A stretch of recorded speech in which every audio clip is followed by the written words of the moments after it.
Olá, paz do Senhor, amados irmãos. Hoje vou trazer a todos vocês uma mensagem de esperança para o futuro que está descrito lá em Jeremias, capítulo 29.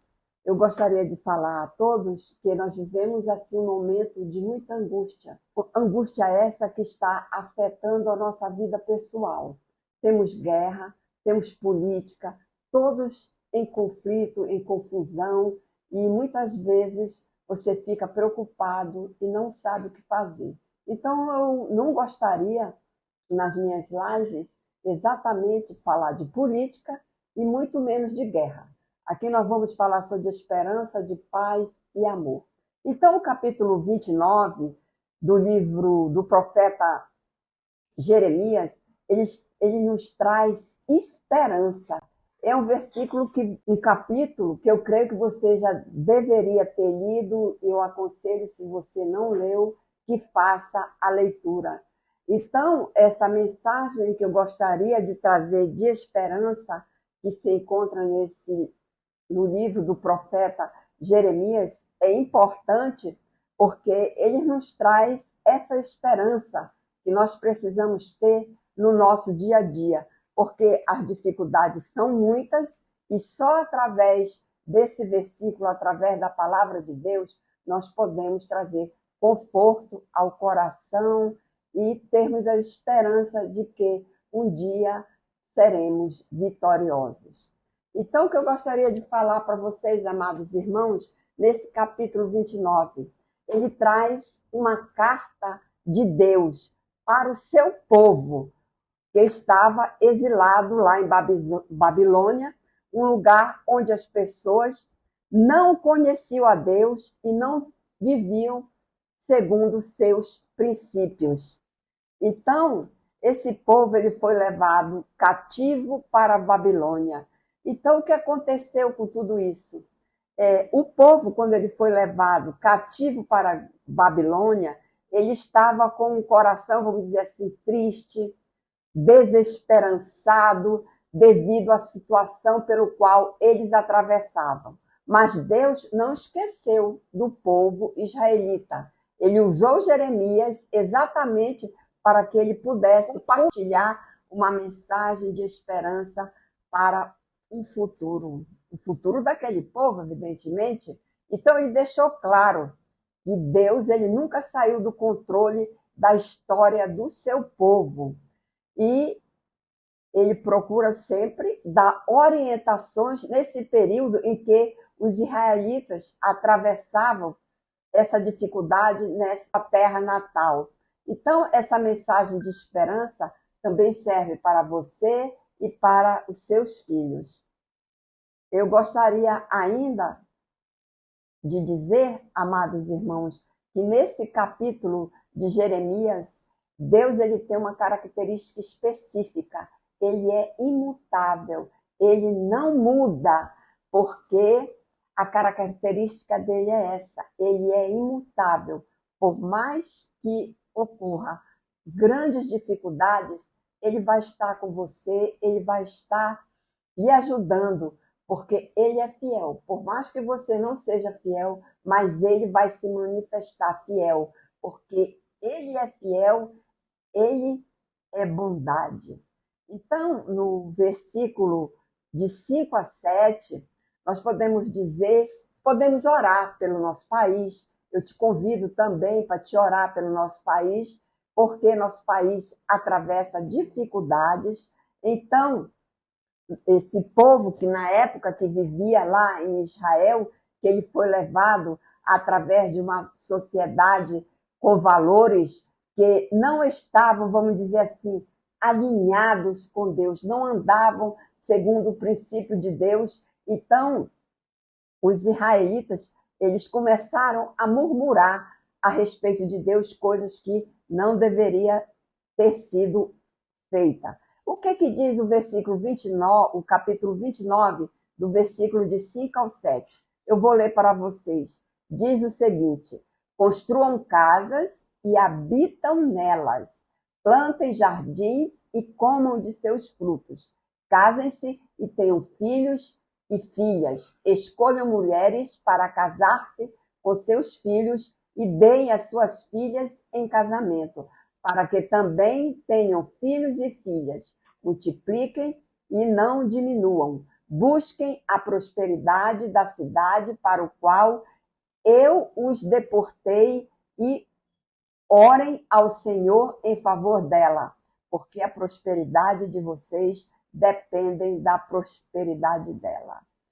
Então aqui o amigo Jeremias, o profeta Jeremias, ele quis nos deixar uma palavra de conforto, de carinho, para que você possa ser orientado nos momentos difíceis, enchendo seus lábios de palavras, de amor, de carinho, e que você não venha em nenhum momento a lamentar, né? E como consequência de todas essas áreas da vida que nós sofremos e temos algumas dificuldades, ele quis aqui nos ensinar que não devemos ter fé, por mais que sejamos abalados.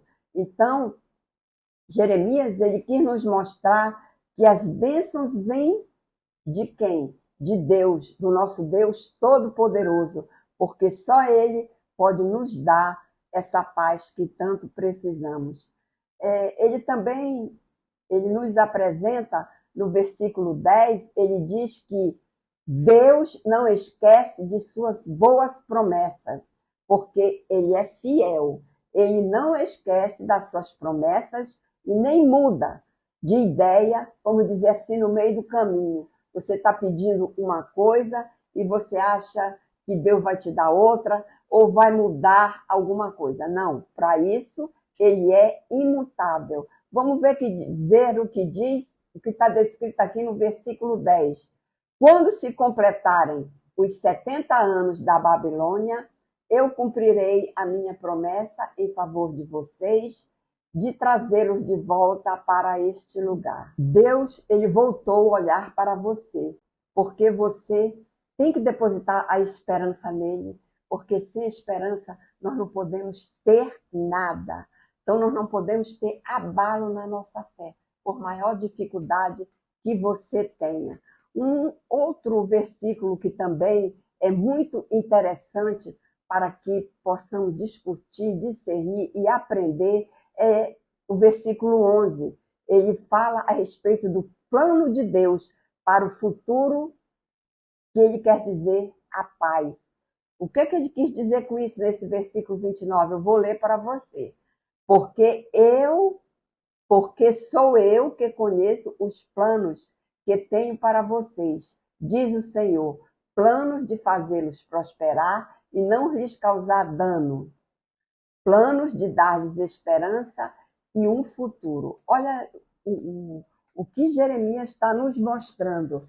Ele quer dizer que ele é um pai para você, ele é um pai para mim, e, portanto, ele é a nossa esperança, a esperança do nosso futuro. Você, por um acaso, já viu algum pai buscando um futuro para o seu filho, um futuro de esperança, um futuro de amor, um futuro grande? Pois esse pai chama-se Jesus Cristo, porque ele quer que você construa toda a sua vida, todo o seu planejamento esteja embasado nele e unicamente nele, porque ele é realmente a nossa esperança, que esperamos a sua volta. Tá? Por mais que seu futuro seja desastroso, você não vai pedir isso para o seu filho. Ele vem, conserta todos os nossos caminhos e aí faz o quê? O imprevisto acontecer. Em Jeremias 11, podemos claramente enxergar essa paternidade de Deus, que Ele preparou esses planos para o nosso futuro, para os nossos filhos. É Ele quem nos conduz. E aqui Ele nos apresenta 6 notícias de Deus para o coração hoje, nosso coração de hoje. Nós precisamos entender o seguinte: por mais que você não seja fiel a Deus, Ele é fiel a nós. Então, Ele está Ele cuida de todas as coisas, ele cuida inclusive dos mínimos detalhes, né? E você pode me dizer se ele é detalhista? Eu acredito que sim, porque está escrito lá em Jeremias 1:3, 9, 16, que diz o seguinte: os teus olhos viram o meu corpo embrião. Em algumas versões, não fala em embrião, diz que é informe. Todos os dias determinados para mim foram escritos no teu livro, antes de qualquer deles desistir. O que eu te digo a respeito disso? Que Deus, ele nos conhece desde o ventre, da barriga de nossas mães, quando ainda era embrião, ou quando ainda nem tínhamos uma formação completa.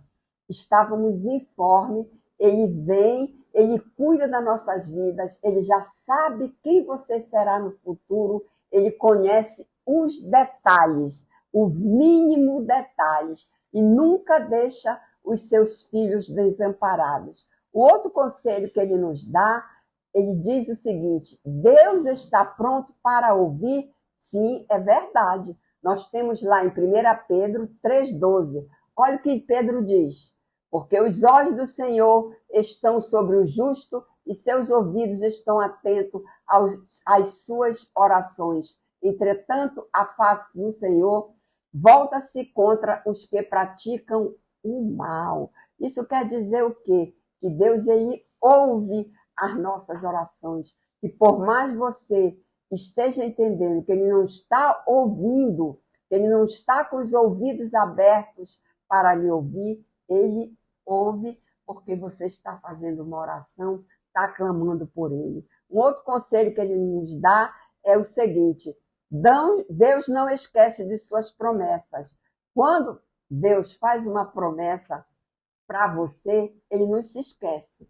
Pode passar algum tempo, a promessa que ele te prometeu, ela pode se realizar em qualquer momento, mas ela também pode demorar um pouco. Eu te digo que eu tenho um processo que ele está na justiça, ele está há 15 anos. Eu estou aguardando no Senhor para que a vitória se concretize. Então, olha lá o que diz Isaías, no capítulo 49, 15 e 16. Ele diz o seguinte: será que uma mãe pode esquecer de seu bebê que ainda mama e não ter compaixão de um filho que gerou? Eu acredito que não, porque ele é o nosso pai, ele cuida das nossas vidas. Portanto, amados, ele não pode esquecer de forma alguma de você. Seja, por mais que você esteja passando alguma dificuldade ou não, ele vai te fazer presente. Ele se faz presente na tua vida e faz com que as promessas sejam cumpridas. Mas ele tem uma condição: você tem que estar debaixo do direcionamento dele. Você tem que estar, vamos dizer assim, andando na linha. Você não pode ir para um lado e nem para o outro. Você só tem um caminho, que é Cristo Jesus. Deus, ele é a nossa força e fortaleza. Ele é a nossa força e fortaleza, porque está lá descrito em Filipenses 4:13, né? Então, eu te digo que ele é a nossa força porque ele é a grandeza, ele é o sol, ele é a estrela, ele é o leão da tribo de Judá. Portanto, não esqueça, busque a ele com toda a força para que você possa estar presente, vivendo bem nesta vida, na presença de Deus. Então, ele tem mais um conselho ainda para dar a você. O que precisamos vem de Deus? Sim. Onde é que está escrito isso? Está lá escrito lá no Salmo 37, 4 e 5. Agrada-te do Senhor, e ele satisfará o desejo do teu coração. Entrega o teu caminho ao Senhor, confia nele, e ele fará. Então, aí está, mais uma vez, ele dizendo que você deve confiar nele, porque só ele é a nossa esperança e salvação. Ele é a fonte de tudo, absolutamente tudo. Tudo que nós precisamos vem dele. E ele vai cumprir os desejos dos nossos corações com alegria. Vai fazer com que você tenha melhor uma satisfação de vida. No livro de Romanos 8, 38 e 39, ele nos diz o seguinte: porque estou certo de que nem a morte, nem a vida, nem os anjos, nem os principados, nem as potestades, nem o presente, nem o porvir, nem a altura com a profundidade, nem alguma outra criatura nos poderá separar do amor de Deus que está em Cristo Jesus, nosso Senhor. Então, o que ele quer dizer com isso?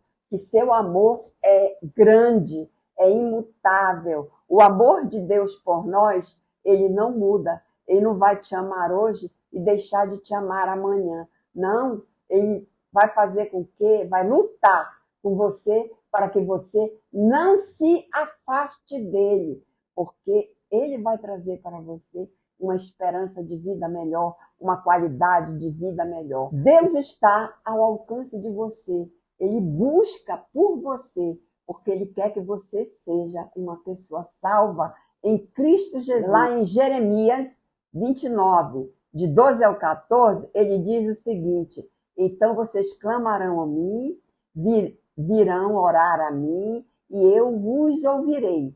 Vocês me procurarão e me acharão quando me procurarem de todo o coração. Eu me deixarei ser encontrado por vocês, declara o Senhor, e os trarei de volta ao cativeiro.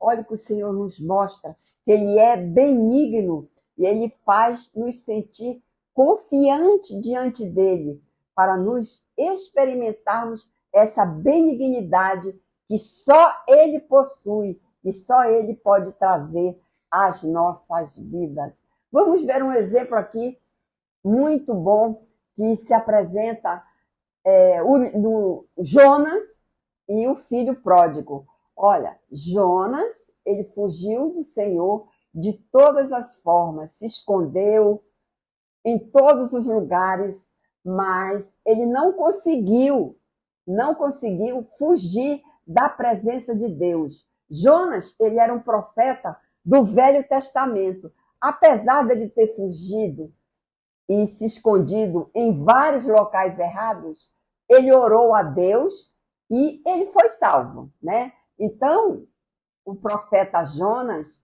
que nós conhecemos, ele viajou para a cidade de Nínive e lá aconteceu uma coisa interessante, né?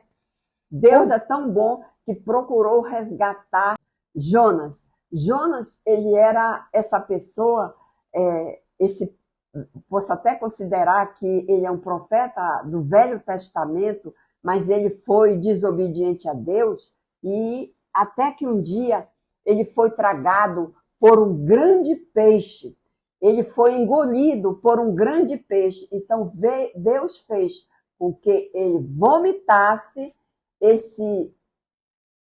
Deus fez com que esse peixe vomitasse, apesar de ele ter passado 3 dias na barriga do peixe, e ali ele se arrependeu, clamou por Jesus. Então, Deus fez com que esse peixe vomitasse, e ele saiu da barriga do peixe, e assim ele foi fazer o que Deus queria que ele fizesse. Ele estava se escondendo porque ele não queria obedecer a Deus. Mas olha como Deus é importante. Nós conhecemos também a história do filho pródigo, que deixou a casa de seu pai, querendo seus direitos, sua herança, e foi para um lugar distante. Mas chegando lá, ele não se deu bem, viu todo mundo, gastou todo o seu dinheiro com coisas vãs, mas um dia ele se arrependeu. E aí ele passou a pensar e disse o seguinte: eu pequei, eu errei e fui ingrato ao meu pai, né? Eu pequei contra os céus e a terra. Eu não sou digno de ser chamado filho. Veja o que aconteceu. Quando ele chegou na casa de seu pai, ele foi honrado, né? Então, Deus, ele ama a todos. Ele ama não só os que estão próximos, mas os que estão longe. Então, o que aconteceu? Ele estava distante, ele voltou à sua casa e o que ele fez? Se arrependeu grandemente e seu pai, o que o fez? Seu pai o honrou, trazendo a ele, recebendo em sua casa de volta, recebendo com honras, alegria, festa, apesar de ele ter desprezado o pai, querendo bens, e esses bens foram dispersados com coisas inúteis e fúteis. Então eu quero lembrar a todos, irmãos, que Deus, ele te ama, por mais que você esteja perto, por mais que você esteja longe, ele vai estar com você. E a nossa oração faz com que Deus se lembre de você, de mim e de todos aqueles que te buscam. Porque Deus, ele é o princípio e o fim. Portanto, amados, eu te digo, com as diversidades que você está atravessando, por maior que elas sejam, não esqueça de orar, de buscar o Rei dos Reis, o Senhor dos Senhores, porque ele é a tua esperança.